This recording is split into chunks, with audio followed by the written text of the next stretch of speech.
नमस्कार साथियों, मैं आपका साथी दिनेश बोहरा। राजस्थान का बहुचर्चित आरटीआई अमराराम गोदारा प्रकरण शायद आप भूले नहीं होंगे।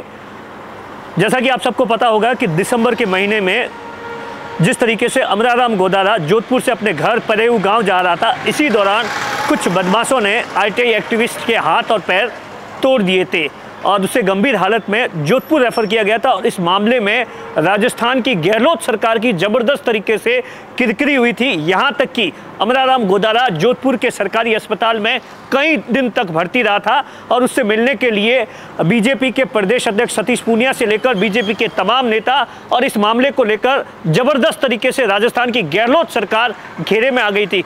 क्योंकि अमराराम गोदारा के बारे में ऐसा कहा जाता है कि उसने लगातार अपने इलाके के कई ऐसे घोटाले उजागर किए और यही बात जो वहाँ के नेता थे उन्हें पच नहीं रही थी और उसी के चलते अमराराम गोदारा पर हमला करवाया गया था।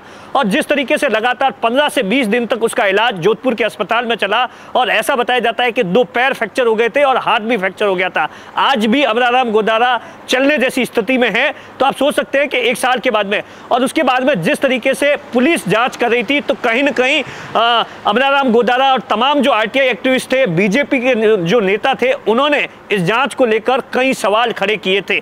उसके बाद में अमराराम गोदारा ने जयपुर के अंदर तक कई दिनों तक लगातार धरना दिया था और उसके बाद में राष्ट्रीय लोकतांत्रिक पार्टी के संयोजक हनुमान बेनीवाल, जो बाकी विधायक है, वो इस पूरे मामले को लेकर पैरवी कर रहे थे और आखिरकार सरकार ने ये बात मानी कि इस पूरे मामले की जांच एसओजी करेगी और इसके साथ में अमराराम गोदारा को काफ़ी मुआवजा भी दिया गया था।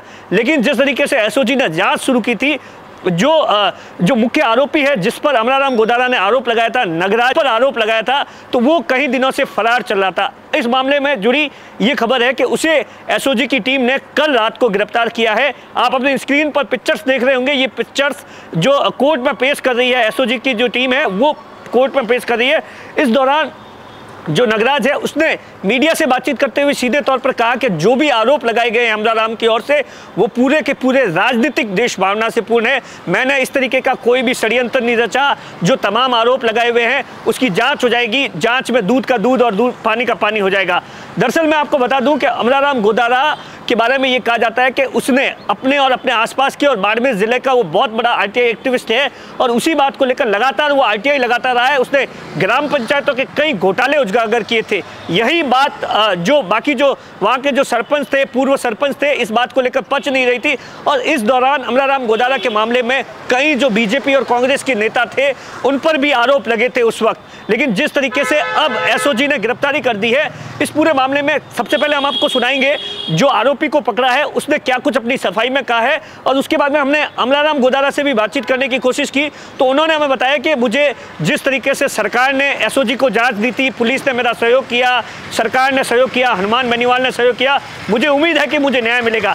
सबसे पहले हम आपको सुनाते हैं कि क्या कुछ जो आरोपी को कोर्ट में पेश किया उसने कहा। मामला क्या हुआ था? कोई शराब पकड़ाया था उसने, आरटीआई एक्टिविस्ट ने, तो उसके मामले में उसके साथ कोई मारपीट हुई होगी। तो मुझे तो यहाँ पूछताछ का क्या आपके हाथ है क्या? नहीं, मेरे कोई हाथ नहीं है। वो तो आरोप लगा रहे हैं। आरोप तो कोई किसी पे लगा सकता है। माननीय न्यायालय करेगा, वो दोष सिद्ध होगा तो माननीय न्यायालय बताएगा। तो वीडियो क्लिप, एक ऑडियो क्लिप भी है ना? नहीं, मैंने तो नहीं सुनी। आप जो अमर गोदारा लगा के मुख्य षड्यंत्र करा आप ही थे? मैंने नहीं, वो तो कुछ भी कह देगा। राजनीतिक द्वेष भावना से भी लोग आरोप लगाते रहते हैं। दरअसल जिस तरीके का ये घटनाक्रम हुआ था उसके बाद में राजस्थान की गहलोत सरकार के ऊपर कई सवाल खड़े हुए थे। अब एसओजी ने उस मुख्य आरोपी को गिरफ्तार कर दिया है। अब देखने वाली बात होगी कि आखिर जांच में क्या कुछ साफ होता है। कैमरे के पीछे अश्विनी है, मैं आपका साथी दिनेश बोहरा।